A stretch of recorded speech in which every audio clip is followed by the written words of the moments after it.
ओम शांति। पुस्तक अमृत वेला, अध्याय 3, शीर्षक अमृत वेले अपने भाग्य, नशे और खुशी की स्मृति। पहली पॉइंट, बाबा का बनने का भाग्य। संगम युगी ब्राह्मणों के आदिकाल अमृत वेला कितना श्रेष्ठ है, महान है। सतयुग की दिनचर्या में प्रकृति के नेचुरल साज जगाएंगे और अभी स्वयं प्रकृति का मालिक भगवान हमें जगाता है। ईश्वरीय मधुर साज रोज बजाते हैं बच्चे, मीठे बच्चे। तो बाबा प्यार से हमें उठाते हैं, स्वयं मिलन मनाने के लिए बुलाते हैं, रूरिहान करते हैं, शक्तियाँ भरते हैं। कितने स्नेह से उठाते हैं मीठे बच्चे, प्यारे बच्चे, आओ। तो हमारा दिन का आरंभ कितना श्रेष्ठ है, तो इसका मध्य और अंत कितना श्रेष्ठ होगा। तो हमारे दिनचर्या की आदि परमात्म प्यार से होती है। प्यार ही समय की घंटी है। प्यार की घंटी हमें उठाती है सारे दिन में। परमात्म साथ हर कार्य कराती है। कितना बड़ा भाग्य है जो स्वयं बाप अपना परम धाम छोड़कर हमें शिक्षा देने आते हैं। आत्माएं चाहे अमेरिका, अफ्रीका से भी आए, लेकिन परम धाम से दूर तो नहीं। तो ऊंचे ते ऊंचा धाम से ऊंचे ते ऊंचे भगवान पढ़ाने आते हैं ऊंचे ते ऊंचे बच्चों को। तो कितना श्रेष्ठ भाग्य है। सतगुरु के रूप में हर कार्य के लिए श्रीमत भी देते हैं और साथ भी देते हैं। बाबा कहते हैं, अकेले नहीं खाओ, मेरे साथ खाओ। अकेले नहीं सो, तो बुरे सपने, बुरे ख्यालात, सपन आते रहते हैं। इसलिए मेरे साथ सो जाओ। तो हमें अपना वायदा याद रखना है। साथ खाएंगे, साथ रहेंगे, साथ पिएंगे, साथ सोएंगे और साथ चलेंगे। दुनिया तो भिखारी है, पर हम बच्चे हैं। अमृत वेले से, सर्व संबंध से बाप से मिलते हैं और इससे बड़ी खुशी और कोई होती नहीं। तो अब इस खुशी के खजाने को यूज़ करना है और यूज़ करना ही खजानों की चाबी है। विश्व के रचता, सर्व खजानों के दाता, सर्व वरदानों के दाता बीज से मिलन होता है, जिसमें सारा वृक्ष समाया हुआ होता है। सर्वात्माएं भिखारी बन बाप की एक सेकंड की झलक देखने की इच्छा से कितने कठिन मार्ग अपनाते हैं। और हम श्रेष्ठ आत्माएं सर्व संबंधों के मिलन मनाने के अनुभवों के श्रेष्ठ खजानों के अधिकारी बनते हैं। तो ब्रह्म मुहूर्त में, अमृत वेले में श्रेष्ठ जन्म की आंखें खोलते हैं और सौगात मिलती है। सामने बूढ़ा बाबा सफ़ेद सफ़ेद और उसमें लाल दिखता है, और शांति कितनी सौगातें देता है, जो जन्म जन्म उन सौगातों से ही हम पलते रहते हैं। कुछ खरीद नहीं करना पड़ता है, और सबसे बड़ी से बड़ी सौगात, हीरे से भी मूल्यवान स्नेह का कंगन, ईश्वरीय जादू का कंगन है, जिस द्वारा जो चाहे जब चाहे संकल्प से आवाहन कर सकते हैं और प्राप्त कर सकते हैं। अप्राप्त कोई वस्तु नहीं हम ब्राह्मणों के अब जीवन में। दूसरी पॉइंट, स्वयं के भाग्य को देखो और दूसरों को खुशी बांटो।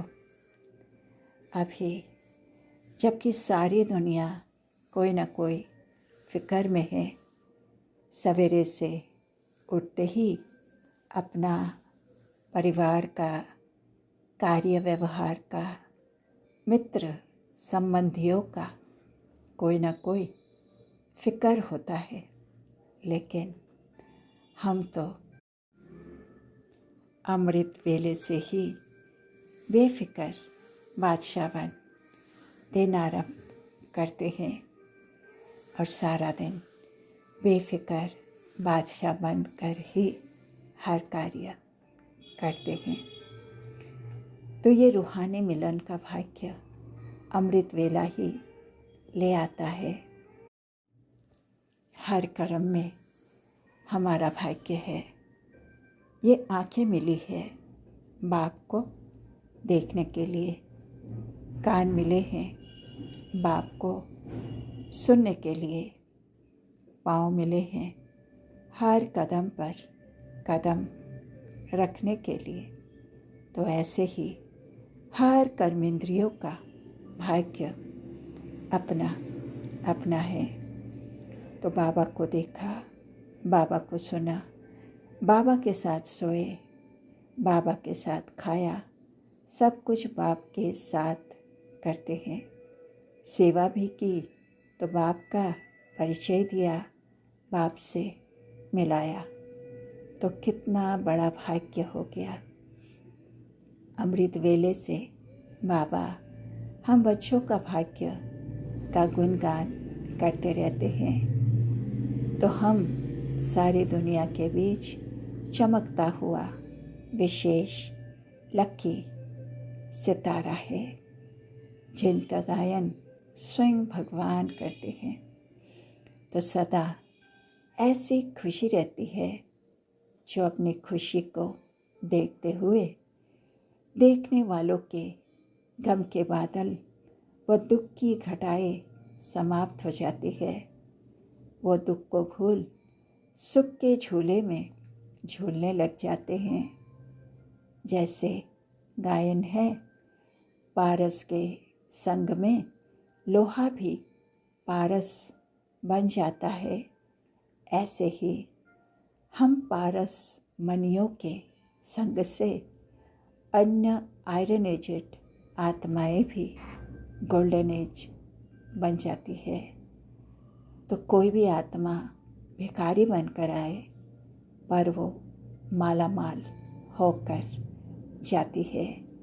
तो हमारी ऐसी तकदीर की तस्वीर है। आजकल का फैशन है, बार बार अपना चेहरा देखते हैं, तो वो अपने फीचर्स को देखते हैं और हम अपना फ्यूचर देखते हैं। हर समय अपने फ्यूचर को श्रेष्ठ बनाने का ही अटेंशन रखते हैं।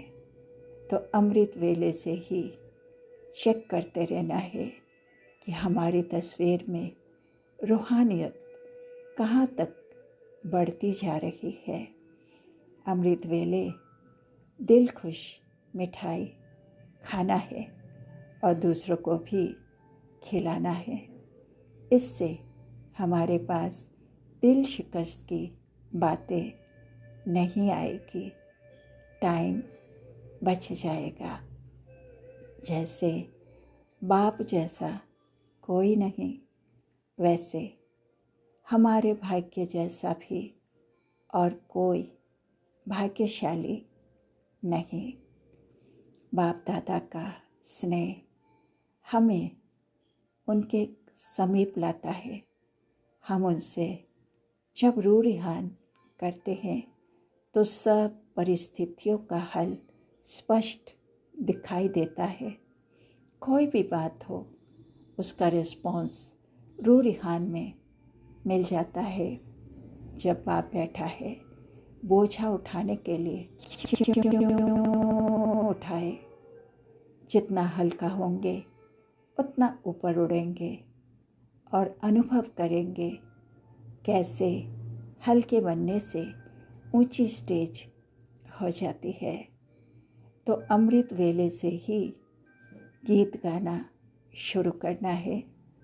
बाप के या अपने श्रेष्ठ जीवन की महिमा के गीत गाए, ज्ञान के गीत गाए, सर्व प्राप्तियों के गीत गाए और खुशियों में नाचे।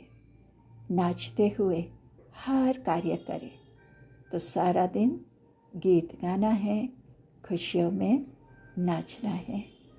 तीसरी पॉइंट, सागर की लहरों में समाते जाओ। प्यार की लहरें स्वतः ही उछलती हैं ना।